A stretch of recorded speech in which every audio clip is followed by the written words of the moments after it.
Hello, hello.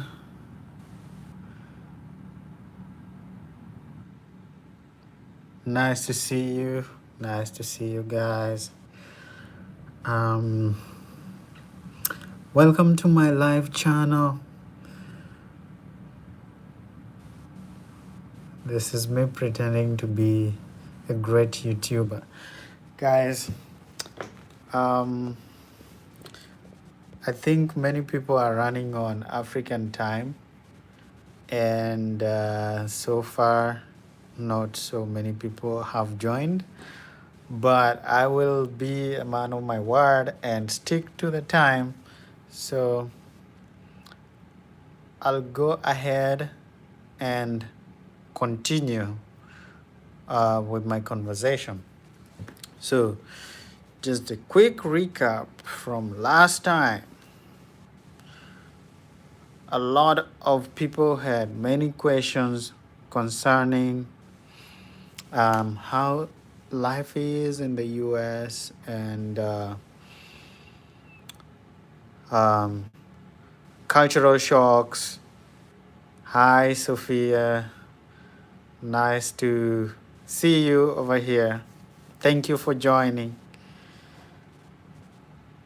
I hope you're well in, is it Dubai? Not sure. I think so. Yeah. So I'm here to tell you stories. Last time, like I said, we had 21 questions.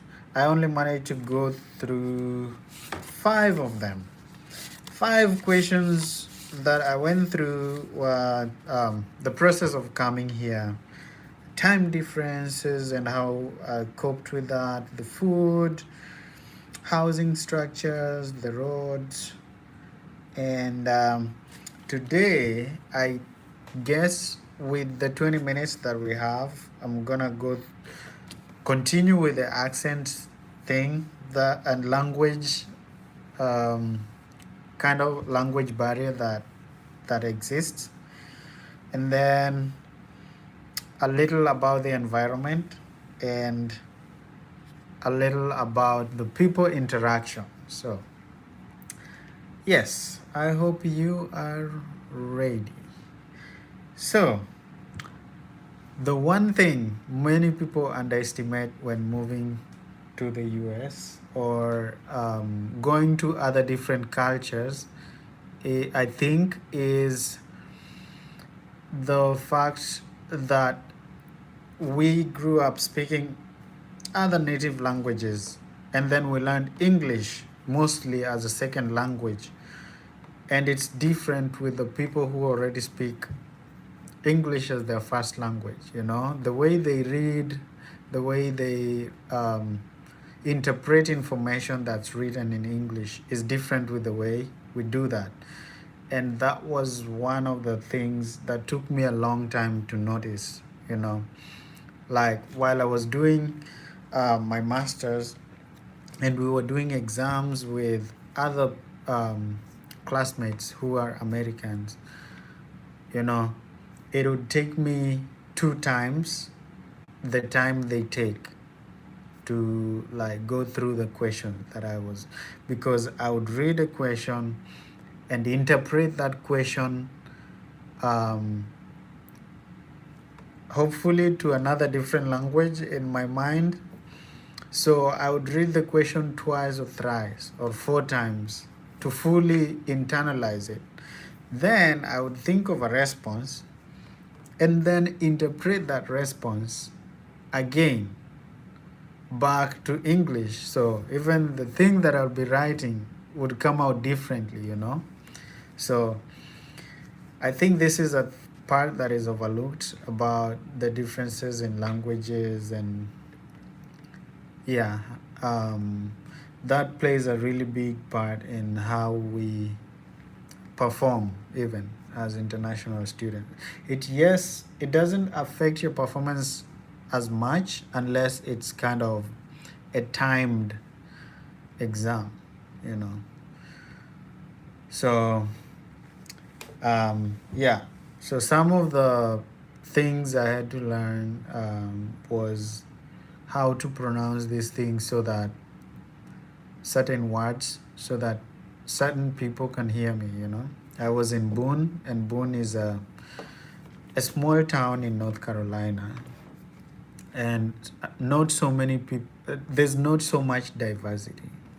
So the people there grew up speaking English and speaking to each other, you know, like that. But then when I came to Boston, this place is like very diverse. There's other African people, there are Asians, there's Europeans, and um, other multinationals. So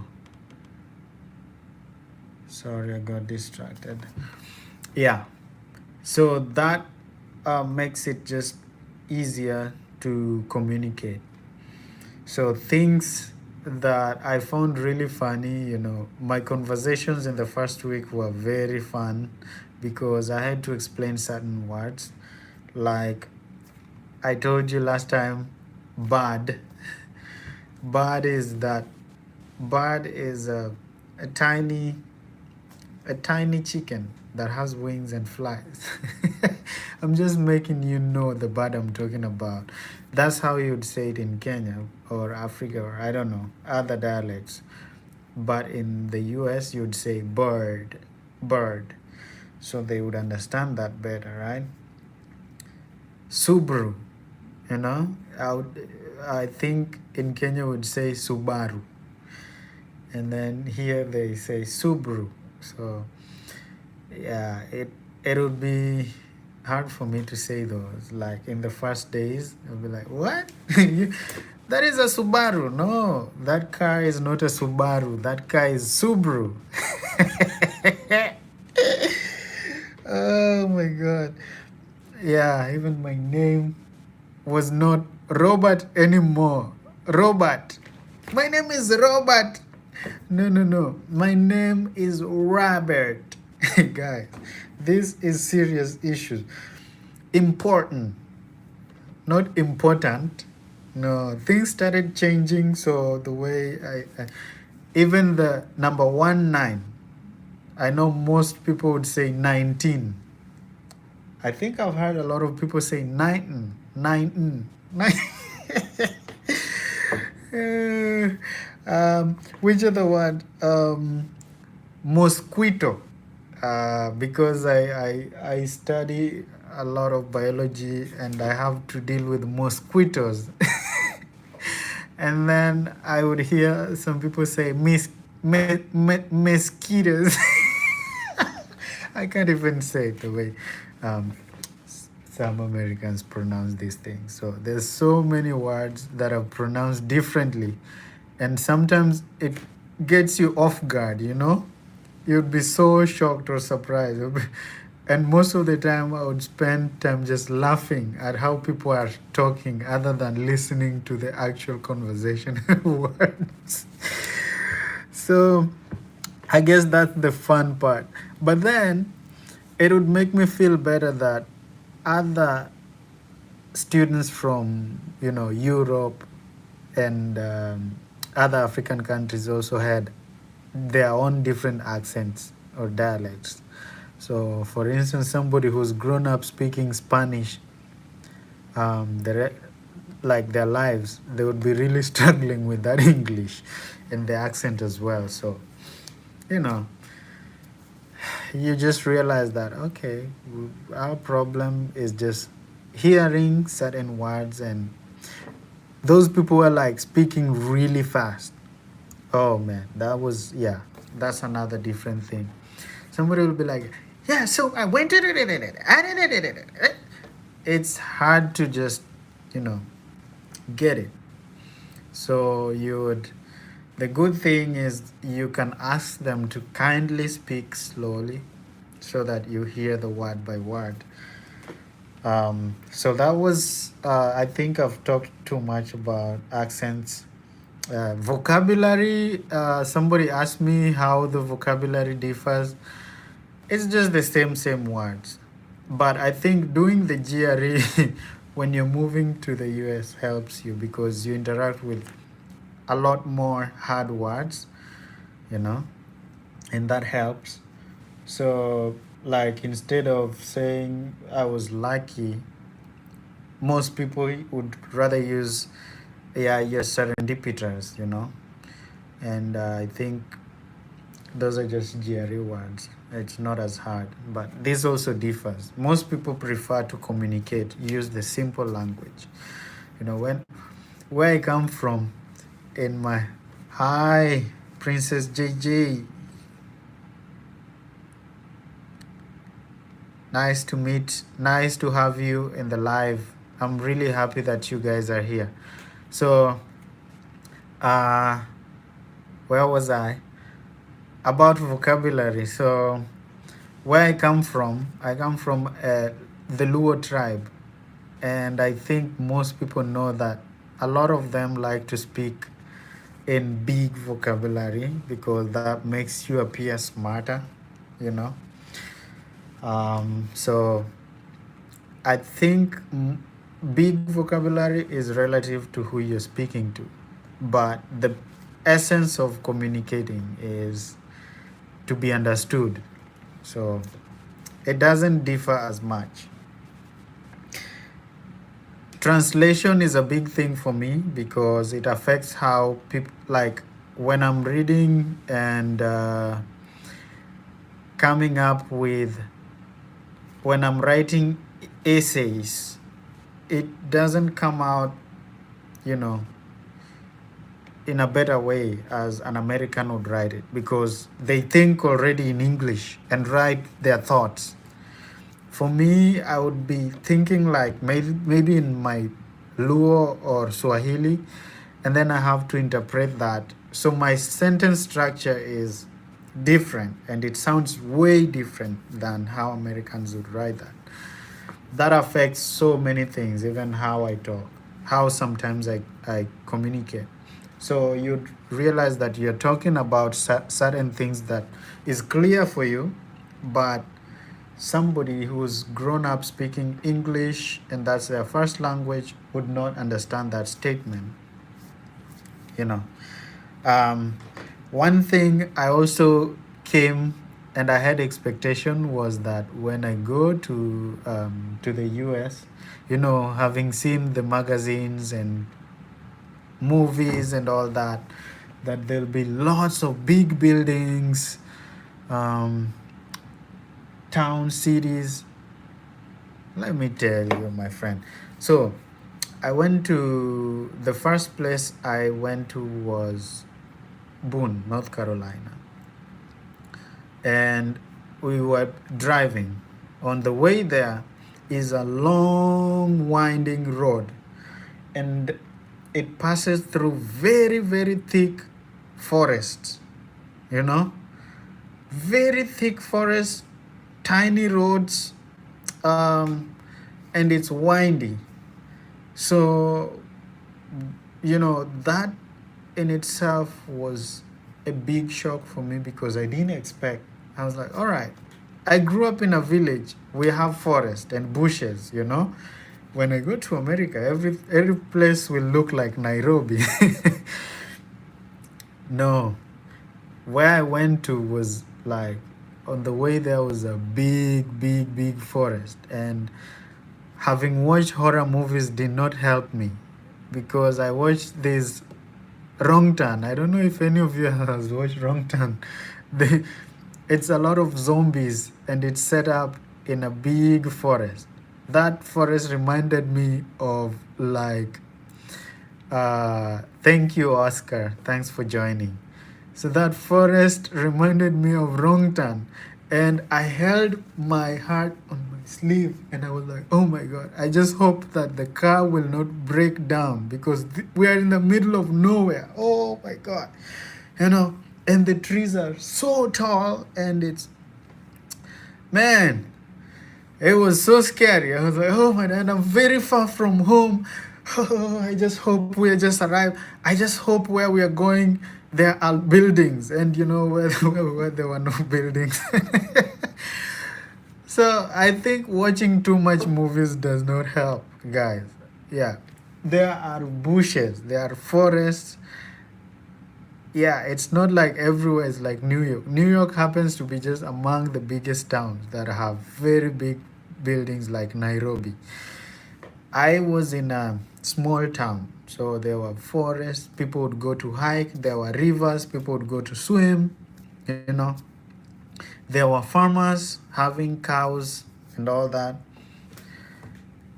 Yeah, so yes, Sophia, the fear of dying in a foreign land. Yes, every terror moment, every time you're afraid, you just think of, oh my God, let me not die. You know. Um, and one day we went to um, a, I don't know how I would say it. There's a place in North Carolina called Carowinds. It's an amusement park, you know. In Nairobi, there's two rivers and other places where you go and have fun. And that's the first time I saw this very giant, very giant merry-go-round. And there's something they call a slingshot. It's like a sling. I don't know, man. It takes you all the way to the sky, and then it's so loose, so you come like you're going to fall down. And at that time, you those are the moment you get born again. You start praying, oh my God, please forgive me of my sins, because I'm coming. I've prayed. Oh, that day I prayed so much. We went to that amusement park, and there were like trains going on the air. So you're on that train and it's running so fast. There's this one called the Intimidator. And it goes so fast and it turns upside down, and you just, there's only a thin belt holding you to the chair. If you don't know God, that's the day you're like, God, please forgive me of all my sins. I'm coming. I'm ready. Oh, I don't know how my family will hear of my things are dangerous. And people love them. There are people who are crazy enough that when you're in those fast things that are moving on air, they throw their hands up and they're like, ah! Man, people are so crazy. I don't even know how they're doing that. But yeah, talking of shocks, not everywhere is a city. Some, yeah. And then I was so shocked when I went to the marketplace. I don't know how, yeah, a shopping center. And then I saw, white, white people, homeless people who are begging me like, $1, please. That was one big shock, because where we come from, we just know that every white person you see has a lot of money, dollars. So that humbled me. Also, I was like, okay, so this is just like, it's not like many parts of the world. It's a little different, but the people are like the same. The only difference is the skin color, the opportunities, the culture, the way with. Oh, talking about the culture, church was way different. The way I would go to church in Kenya, and then people are clapping and singing and dancing and laughing and shouting and yelling. Yeah. The one that I went to was the opposite of that. People are just, there's a band that is, I think most of those people are being paid to sing. So they do their thing, they just sing, and then the preaching was not the same way our preachers would come, go over the word and twist it and come up with, and this is what it means. Yeah, it was more of like a lecture. So I don't think this is how all churches in America are, but that was a way different. The other thing I want to talk about before this live ends is the welcoming. You know, there's a say in Africa, in Kenya, that wageni ni baraka. Wageni ni baraka. It means, for the Americans who are here and do not understand that Swahili say, it means that, translated directly, it means that visitors are a blessing, guests are a blessing. So, a big part of African culture is in welcoming guests. Well, I think this is just an African thing. Over here, uh, yeah. No, unless you are invited to a family, they would, you know, like I had family friends, I would visit, they would welcome you well. But again, you don't just visit someone, you have to set an appointment. You have to tell them that, okay, let's meet on Monday at 2 p.m., from 2 p.m. to 2:30. You can't just walk into somebody's home one day, you just like, oh, by the way, I miss Sophia. Let me go and visit Sophia today. And then you just appear at Sophia's home, and then Sophia is prepared to welcome you with ugali and nyama, and meat. That's not how it's here. Here, before you visit, you have to set that I'll be visiting you on Sunday between 2 to 2:30. After 2:30, you're invading their space. You have to skedaddle. You have to disappear. Go do something else. Yeah. Parties. If they say, we have a birthday party, my friend, it's not like where in Kenya you have a birthday party, it can be the whole day. Yeah. You have a birthday party and it starts in the morning. People start cooking pilau, chapati, I don't know, everything. There are drinks, music, and then people start coming at around 3, and then it ends close to midnight. No. Here, birthday parties, somebody can say a birthday party, and it's just cutting cake. 2 p.m. to 4 p.m. or 2 p.m. to 3 p.m. In my experience so far, that's what I've seen. Yeah, it's very official, A party can be just 1 hour and everybody goes to wherever they were going to do. So, yeah, you can be shocked. It's way, way, way different. Make that appointment. And when you visit them, you're not entitled to food. I think it's a big part of our culture because we are taught to entertain, that when a guest comes, you welcome them warmly, you make food. People make food appear from nowhere. Yeah, but sometimes you can you have an appointment that you're going to visit someone, and you go, let's say, maybe it was, yeah, and you just talk. After your 1 hour of conversation, you just go back to wherever you came from, So it's a big, big different culture. Also, one thing I noticed, the one big guys, this is a big shock. So you see the way you can food. Yeah, I talked about food last time, but whereby you meet somebody today you went, let's say I met certain people in our orientation dinner, and then the next day I walk by and I see them across the street.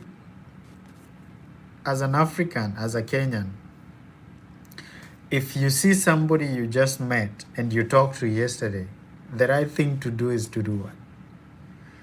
Hey, hi, nice to see you, Yeah.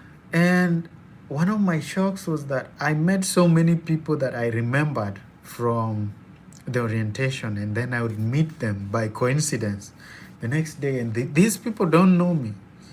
They just passing by, like, acquaintance. Yeah, so I think that was a big cultural shock. that it's hard to make friends because making friends takes a longer time. It takes a long time to build trust for somebody to open up, to become your friend. It's just like applying, yeah. But anyway, I think that's an exaggeration. So you meet somebody that's an acquaintance. Like even where I am working right now in Boston, we have so many colleagues.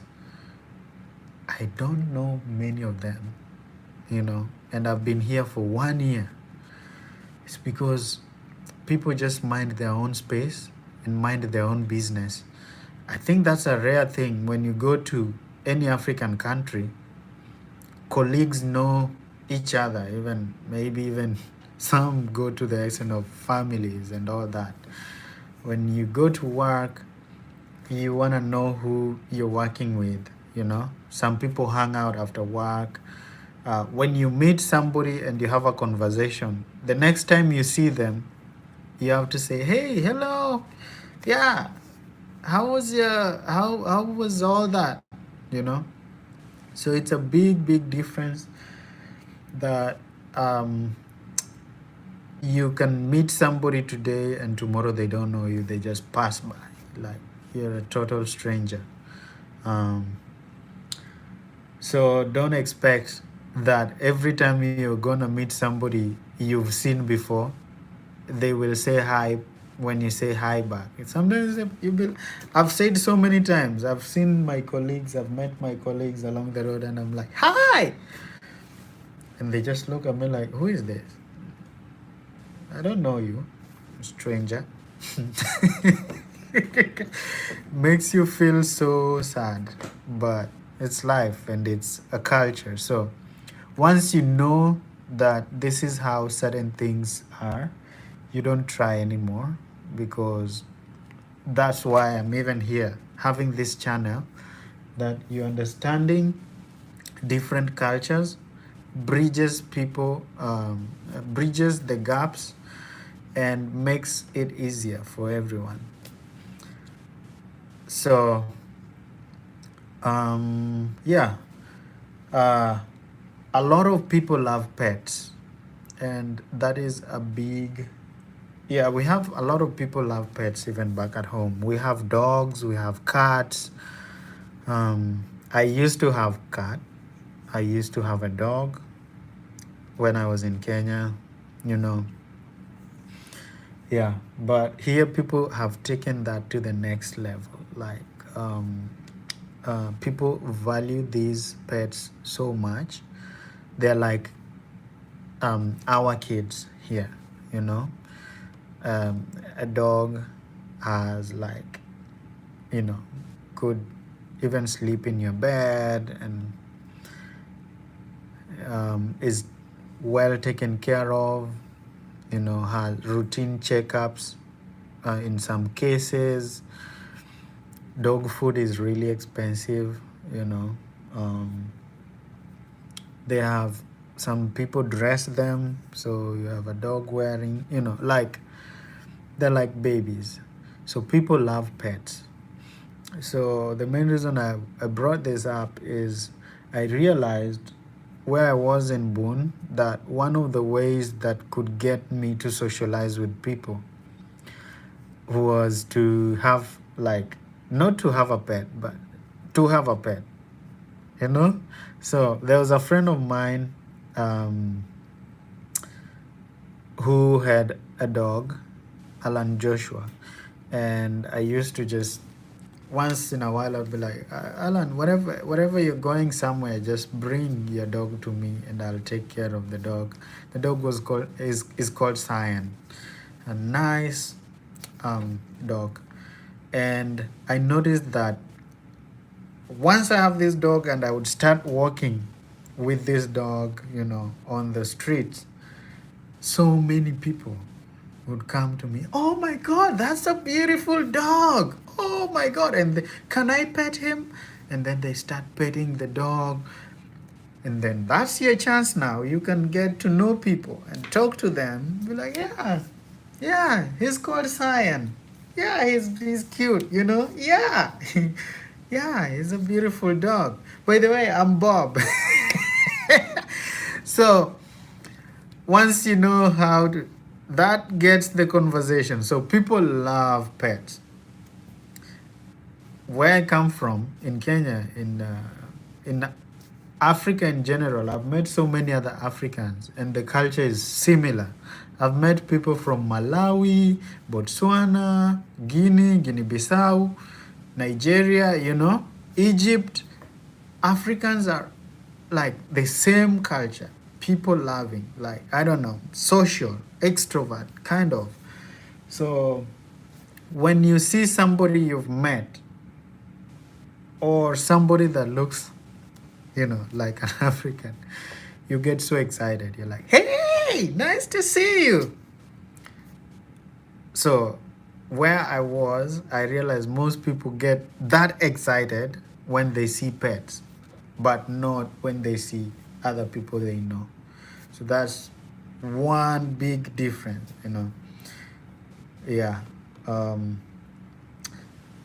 that's why it's easy to not have friends or to know people. And people prefer to just have these pets and, you know, emotional support. Um, yeah.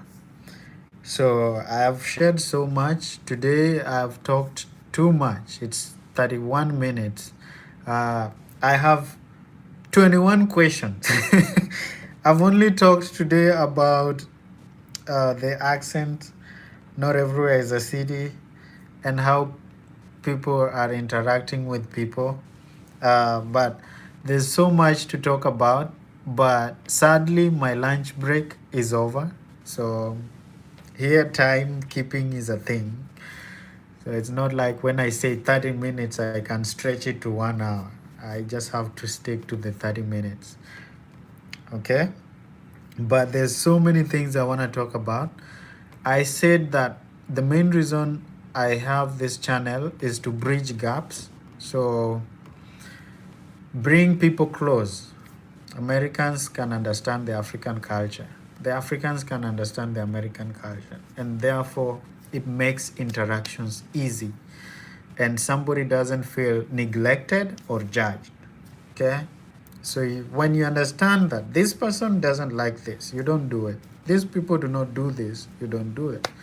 And it makes life so easy. The other thing is to bridge gaps and build relations and networking. And I encourage you to, if you have questions, I would like to share my experiences. If you know somebody who's been really trying to get scholarships, applying to opportunities abroad, you know, they want to know the process. That's why I'm here, guys. Shoot me a message, you know, a DM, text. Even if I cannot answer your question, I can link you with somebody that I know will be able to help. So let me be your friend and your connection. And I love telling stories, and there's so many unanswered questions. So next time, I want to continue talking about the power distance, you know, whereby our professors like to go with a lot of titles. Professor BCH, MCH. You know, when you go to visit a professor on the door, the first they have a secretary. And secretary can decide to let you in or not. And then their door, there are so many big titles. And then here, the professors don't want you to even call them doctor or professor. Some of them want you to call me Mike, call me Steve. So the power distance, I'll talk about the lectures, I'll talk about the way of life, patience, you know, how people, I'll talk about dating. There's so many things, gender roles, and all these, the school system, work, entertainment, soccer, and keep on bringing the questions. So thank you guys so much for tuning in live. I had so much fun conversing and hearing from you, and I'm glad I see some laughing emojis. I am glad some of you could add on to their lives by laughing a little bit, and it makes me happy. So, thank you guys so much for tuning in. I am grateful, and I have all love, so much love for you guys. Bye, and see you same time, same place next Wednesday. Peace.